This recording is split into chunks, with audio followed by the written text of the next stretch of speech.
Good folks, what is up? How are you doing? This is Valentine the Plug and I hope you're having a good one.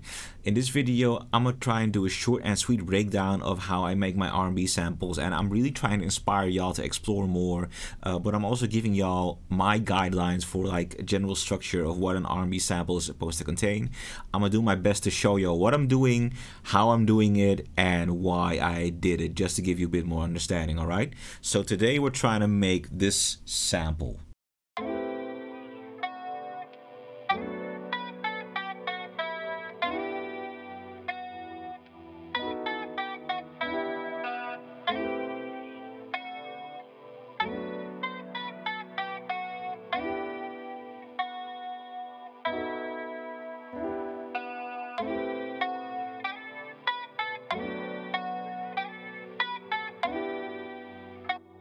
All right, cool. So let's start off with the chord progression first. I always start off making my beats, whether it's drill, R&B, trap, with the chords first, because the chords are your building block and they tell a story.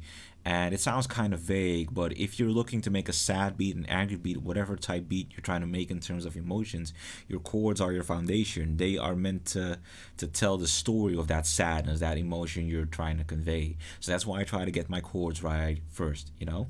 I always make my chords with a piano first. It's a habit I developed. If it's not a piano, it's an electric piano, it's some form of keys or a guitar, but those are the instruments that I start off with because they allow me to visualize the best, I guess. So this chord progression, it is an A minor ninth chord that goes into an inverted B minor seventh chord, and the fifth is actually being used as a root note now. This goes into an inverted E minor seventh chord. This is a B dominant seventh chord, and this is again an inverted E minor seventh chord. That's basically my chord progression.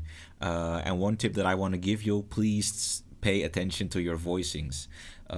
You know, proper chord voicing can turn a really dull chord like an A minor into a really sousy A minor ninth chord. Good chord voicings can allow you to invert this B minor 7 chord and turning into that sousy chord that it is right now, you know. So please pay attention to your extensions and your inversions. They're just two ways to voice your chords that'll make it really interesting. So in comes that guitar, right? And that guitar has so much emotion in it.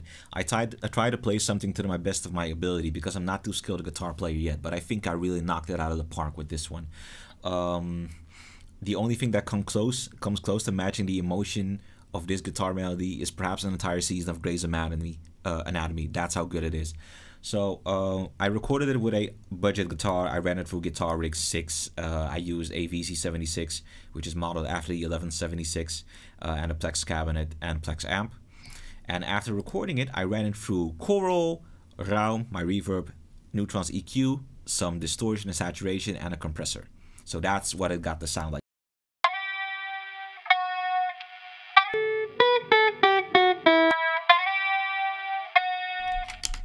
Boom.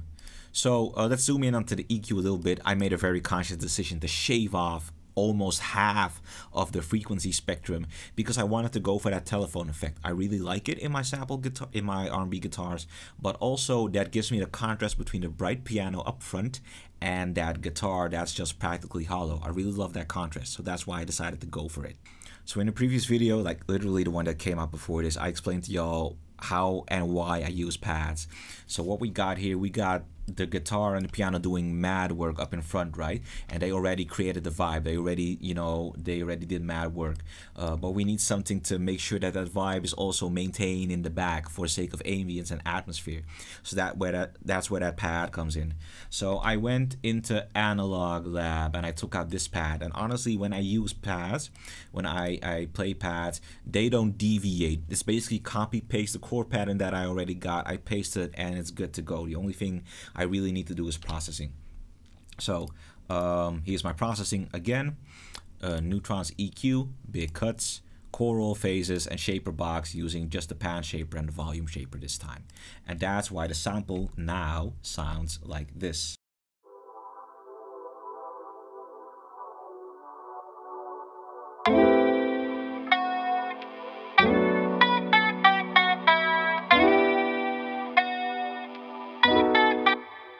So when it comes to the melody, usually it's the guitar taking center stage, and sometimes I have a pattern of electric sunburst or picked acoustic in the back doing the melody. But I did feel like adding some melodic Easter eggs for this one. I took a patch out of Analog Lab, but honestly, Cloud Supply would have been fine.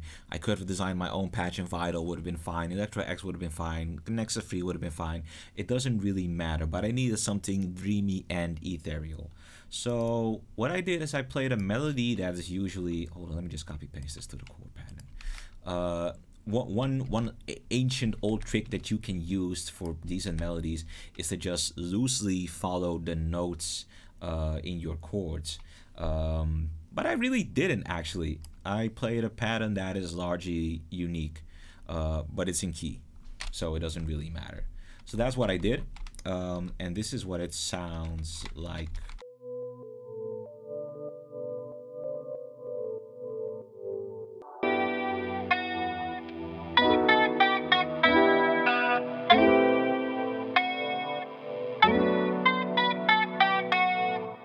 Alright, so vocal samples. A Valentine plug beat is not a Valentine plug beat without a vocal sample. I just absolutely love incorporating vocal samples in my beats. And honestly, they're no different from pads in the sense that they're usually just there to supplement the ambience that I got. I mean, it's just so amazing when you have a dope R&B song and there's just these faint, usually recorded runs in the back, and they're just amazing. They're supplemental things. They're minuscule, they're minor, but they make so big of an impact, and that's why even the smallest thing can make the biggest of difference.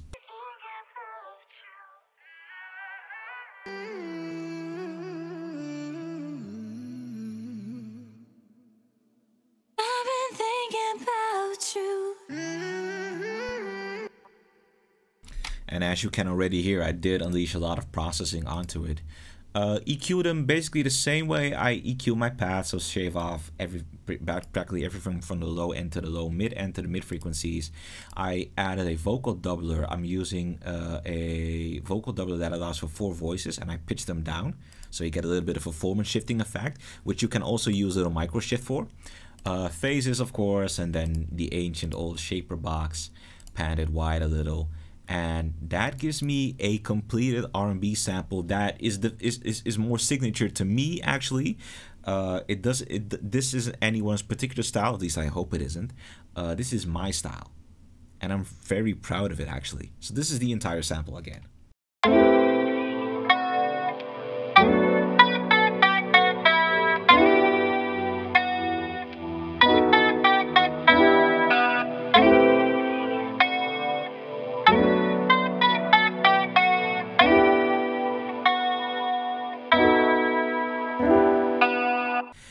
Either way, that is the end of the video. I really hope that you were either inspired by this video or that you were entertained or well informed. You know, I take pride in doing all 3. Thank you for watching the video. If you like this, please like, share, and subscribe. I definitely appreciate it. And please stick around for the next video. All right? Y'all be easy. Peace.